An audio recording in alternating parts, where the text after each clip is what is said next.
And yet we forget that. You know, there's a lot of talk in this country about the federal deficit, but if we hope to meet the moral test of our times, if we hope to eradicate child poverty or AIDS or joblessness or homelessness or any of the other issues that were chronicled before I came on stage, then I think that we're going to have to talk more about the empathy deficit, the ability to put ourselves in somebody else's shoes, to see the world through somebody else's eyes. The mother who can't insure her child, or the steel worker who's been laid off, the family who lost the entire life they'd built together when the storm came to town. An empathy deficit. When we start thinking like this, when we choose to broaden the ambit of our concern and empathize with the plight of others, whether they are close friends or distant strangers, it becomes harder not to act. It becomes harder not to help. Anybody who's been involved with this organization certainly knows this and lives this. But it's time for a sense of empathy to infuse our politics in America. It is.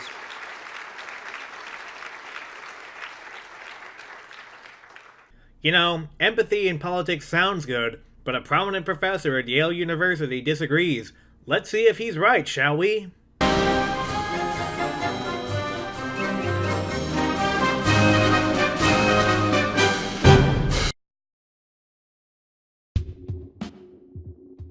You've probably heard people, mostly, I think, on the left, though perhaps an increasing amount on the right, talking about the need to empathize and be nice to each other.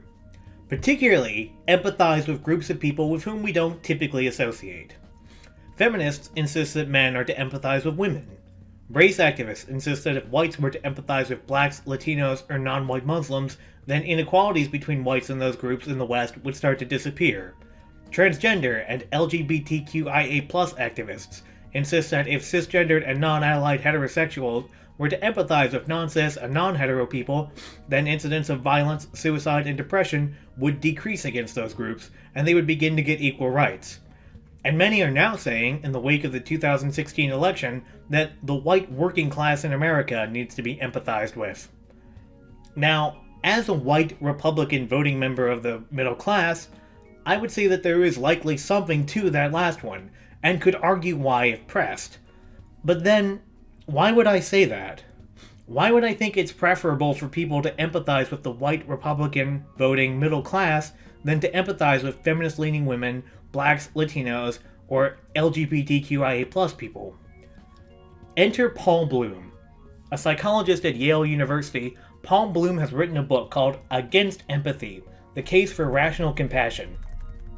Now, I have not read this book, but I have read this review of it in NewYorkMagazine.com. The writer of the review, Jesse Singal, admits that he went into the book thinking that the title, Against Empathy, sounded like a troll, and he was looking for all of the holes that he could poke in the arguments of the book, but he came away empty, and was forced to admit that the basic argument of the book was sound. And what is the argument of the book? According to Mr. Singal, the argument is, we are told that there is no such thing as too much empathy, that politicians, and policy makers and religious leaders and community activists and everyone else should feel more empathetic. Bloom doesn't buy it. Empathy has certain pernicious effects, he argues, and often leads to results like the one demonstrated by Batson's experiment, good-hearted people actively making the world worse. Empathy is not an accurate moral signpost, let alone a good basis for policy making. But what was Batson's experiment that he mentioned? The two groups were to hear an interview from a supposedly, but not really, dying girl who was waiting for an organ transplant. The groups were divided as such. Half were told, while you are listening to this interview, try to take an objective perspective toward what is described. Try not to get caught up in how the child who is interviewed feels, just remain objective and detached. That was the so-called low empathy condition. In the high empathy condition, subjects were told, try to imagine how the child who is interviewed feels about what has happened and how it has affected this child's life. Try to feel the full impact of what this child has been through and how he or she feels as a result. So what did the different groups say? After being asked if the girl should be moved up ahead of other patients who were considered higher priority, 3/4 of the subjects in the high empathy condition wanted to move her up, as compared to 1/3 in the low empathy condition. Empathy's effects, then, weren't in the direction of increasing an interest in justice. Rather, they increased special concern for the target of the empathy, despite the cost to others.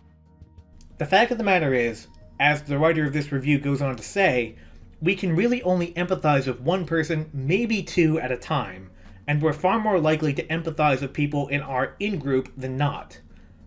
Asking us to have empathy with entire groups, as activists on the identity politics wing of the progressive left ask us to do, is a pointless endeavor.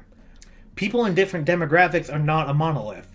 There are plenty of women who disagree with the message of feminists, plenty of blacks who disagree with Black Lives Matter and affirmative action, plenty of Latinos who are for border security, plenty of gays that are for religious rights, and plenty of Muslims who are against Islamism. If you ask me to empathize with a member of these demographics, I'm more likely to empathize with someone who broadly shares my worldview than not. But even if you could get me to truly empathize with someone who causes me to rethink my worldview, the fact of the matter is that that would not be rational or beneficial.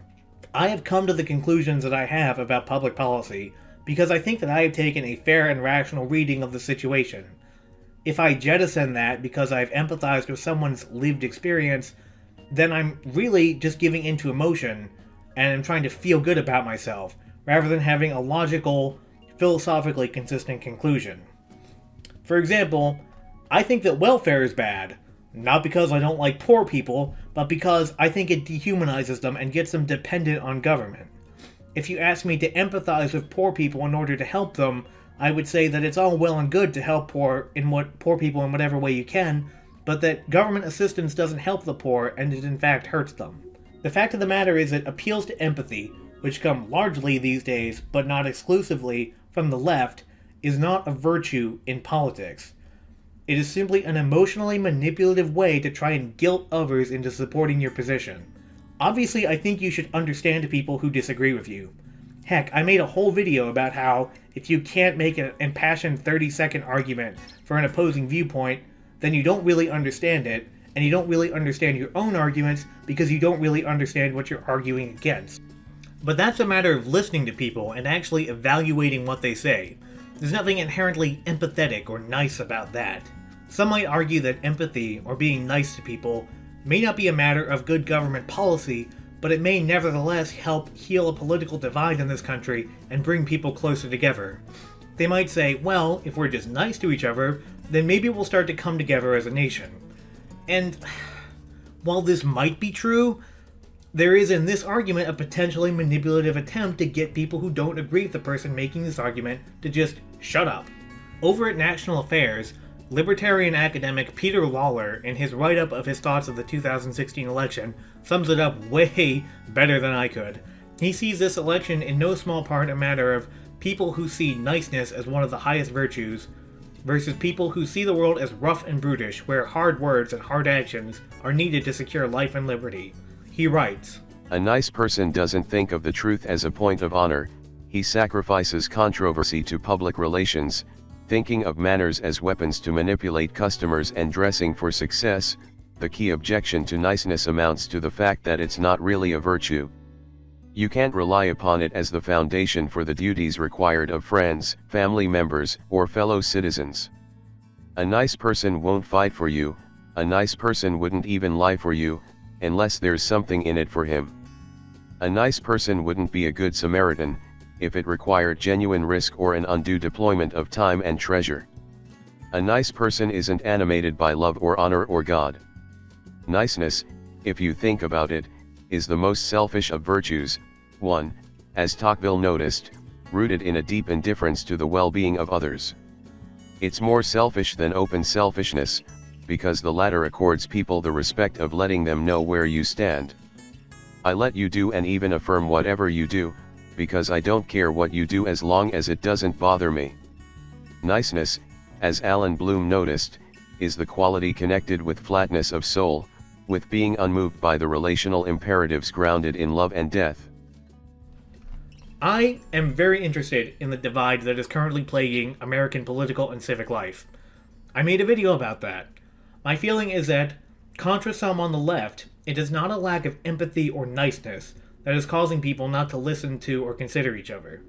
Americans are generally tolerant and nice, and we're generally much more civil to each other than many other parts of the world. In fact, I feel that the attempt of some to use the notions of empathy or niceness to argue for their point only serve to poison the well. If you are arguing that your side is more empathetic, then you are saying that the other side is deficient in that characteristic, and therefore are either ignorant or downright nefarious. I think that the left does this more than the right, although they don't have a monopoly on it. And I don't even think that removing talk about empathy or niceness from political discourse would automatically bolster the right. As a right-winger, I know that the left has rational, logical, dispassionate arguments about all manner of public policy. I just think that they're wrong, but I don't think that they're bad people for merely believing the things that they do. When someone playing identity politics says, "Oh, if only X demographic would care about Y demographic, then Y demographic would be better off," all I hear is, your in-group must care about my in-group, or else your in-group, and by extension, you personally, are bad people. If you argue politics like this in a really personal way, don't be surprised when the other side takes it personally. And when politics gets taken personally, it starts to divide people on a personal level. If we want to start healing the divide in this country, we have to meet people where they are. Being civil to each other and having a modicum of respect for your fellow citizens is important, but so too is not being afraid to say the truth. But when your argument is basically that only bad or ignorant people believe in such and such a policy, even if you say it in a nice or civil way, you're still insulting them. I opened this video with a clip of Barack Obama because he was the king of this. He would speak in nice, civil tones about the need for unity and the need to listen to each other, and then when his policies were up for debate, he would say, in so many words, that anyone who disagreed with him was either flat out wrong or motivated by politics. That kind of attitude makes any dissent or discussion impossible because you're basically saying that it's either your way or the highway. Two people who have an honest screaming match with each other can be more productive than a polite conversation in which one or both parties politely refuses to even acknowledge the other has a valid opinion. Currently, in the era of Trump, there's a lot of screaming going on. It still seems as though the left, by and large, refuses to acknowledge that there were legitimate reasons to support Trump over Hillary. But, hopefully, as time goes on, we'll be able to see past these grievances and acknowledge each other's genuinely held viewpoints. We don't need states seceding or a resistance. Both sides of the political spectrum need to help each other. That doesn't mean we have to agree with each other, but it does mean we have to keep what's really important in mind. Trying to divide people over petty political differences is not one of those things.